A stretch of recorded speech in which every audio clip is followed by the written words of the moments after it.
तार सिंह बिष्ट और अभी हम लोग हैं शेडगुल क्षेत्र पंतनगर के अंदर। और आपको मैं बताऊंगा कि उत्तराखंड के मूल निवासियों के अधिकारों का हनन शेडगुल क्षेत्र में कैसे होता है, बजाज मोटर के द्वारा कैसे एक मूल निवासी का उत्पीड़न यहाँ पर किया गया। हमारे बीच में है जगदीश प्रसाद जी। हाँ बताइए। और मैं बजाज मोटर में 2009 से जॉब करता था। 2013 में मैं सुपरवाइजर बना।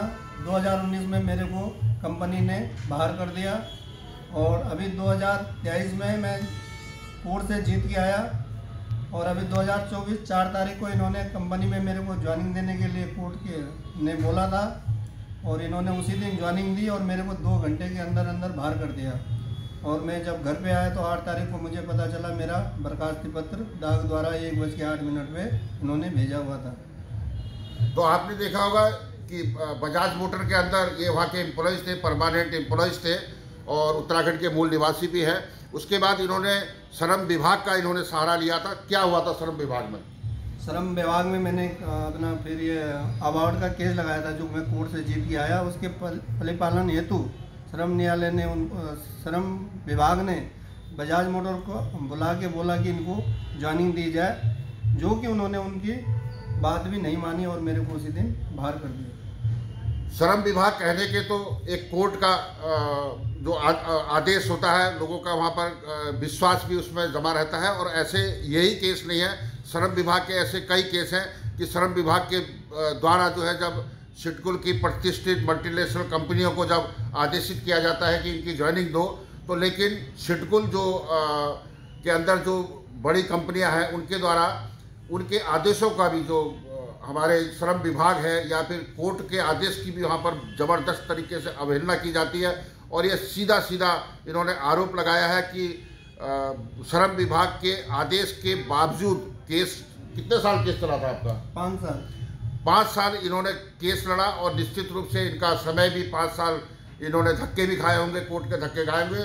उसके आदेश के बाद जो है फिर भी जो है इनको उसमें हम ये कहेंगे कि फैक्ट्री में बुलाने के बाद इन्हें एक सादे कागज़ में एक साइन करवाया जाता है और उसके बाद उसी दिन सेम डे जो है इन पे मारपीट का आरोप लगाकर या फिर इन पे अन्य तरह के आरोप लगाकर इनको गेट से गाली गलौज का आरोप लगाकर इनको बाहर कर दिया जाता है। तो शेडगुल क्षेत्र के अंदर जब उत्तराखंड सरकार 70% स्थानीय व उत्तराखंड मूल निवासियों को अधिकारों की यहाँ पर बात करती है, यहाँ पर कई आंदोलन भी हुए।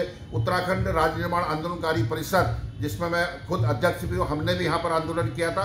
और 70% जो मानक है, माननीय हमारे जिलाधिकारी महोदय थे उस टाइम पंकज पांडे जी, तो उस टाइम हम ही ने उनको एक ज्ञापन वहाँ पर दिया था कि जो मूल निवासी है, क्योंकि जो स्थायी प्रमाण पत्र आप देखेंगे शेडगुल के अंदर 50 रुपये में कंप्यूटर से निकालने के बाद उसको जो है शेडगुल के अंदर दे दिया जाता है और वो उत्तराखंड का मूल निवासी या यहाँ का स्थायी निवासी हो जाता है और उनके मानक जो 70% के मानक पूरे हो जाते हैं। तत्कालीन जो उस टाइम जिलाधिकारी थे यहाँ पे पंकज पांडे जी, जब हमने उनसे बात करी तो हमने कहा कि जो 70% के जो मानक होते हैं, अगर हम सेवा आयोजन कार्यालय के द्वारा फैक्ट्रियों के अंदर जो एम्प्लॉयज़ हैं हम उनको अगर रखेंगे तो 70% के मानक भी पूरे होंगे। जो 50 रुपये में यहाँ पर स्थायी निवास प्रमाण पत्र बना के या अन्य तरह के जो भी डॉक्यूमेंट्स है यहाँ पर जो कंप्यूटर सेंटर हैं उनके द्वारा बना दिए जाते हैं, तो उसमें भी कहीं ना कहीं से विराम लगेगा। और हमने उनको ये भी कहा था कि सरकार कहाँ तक इसमें शेडगुल के अंदर जो प्राइवेट कंपनियां हैं उसमें वो जांच भी नहीं कर सकती, लेकिन मानक उनके सारे पूरे होते हैं। हम सरकार से मांग भी करते हैं, शेडगुल क्षेत्र के अंदर जो उत्तराखंड के मूल निवासी हैं यहाँ पर कम से कम 500 से 600 कंपनियाँ यहाँ पर कार्यरत हैं, लेकिन फैक्ट्री के अंदर आप जाओगे तो उत्तराखंड के मूल निवासियों का 10% भी उनकी भागीदारी इन फैक्ट्रियों के अंदर नहीं है। एक और सरकार जो है रोजगार की मांग करती है, तो दूसरी ओर हमारे जो यहाँ के मूल निवासी हैं, उत्तराखंड के मूल निवासी हैं, उनके अधिकारों का यहाँ पर हनन होता है।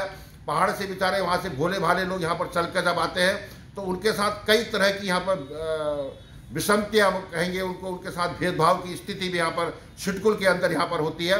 तो क्या कहना चाहिए आप उत्तराखंड सरकार के बारे में, क्या संदेश देना चाहिए, अपील बताइए।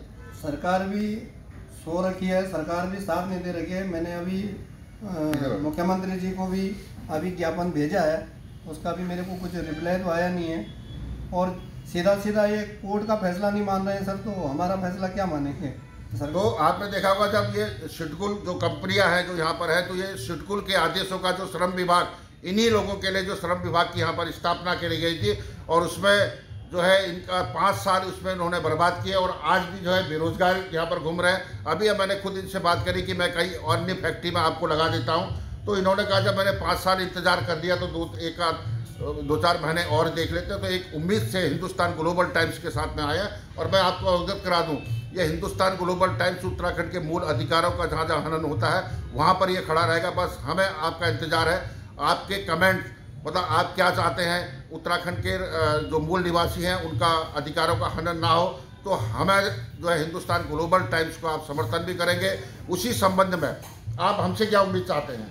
हम चाहते हैं कि आप इसको ज़्यादा से ज़्यादा लोगों में शेयर करें और मेरा पुनः जॉब दिलाने का कष्ट करें।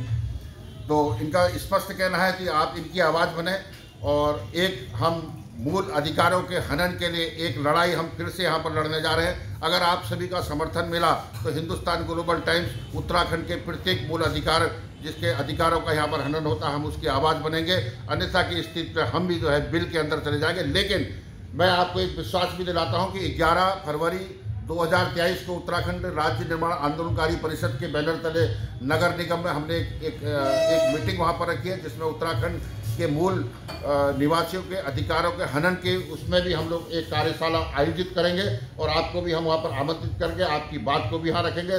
फिलहाल जो सोशल मीडिया से जुड़े हुए हैं, हमारी जो इनकी बात है, जो इनके साथ गलत हुआ है, ऐसे न जाने कितने लोग हमारे पास आते हैं, लेकिन आज हमने सोचा कि चलो इनकी आवाज़ को हम उठाते हैं और देखते हैं कितना इनको समर्थन मिलता है।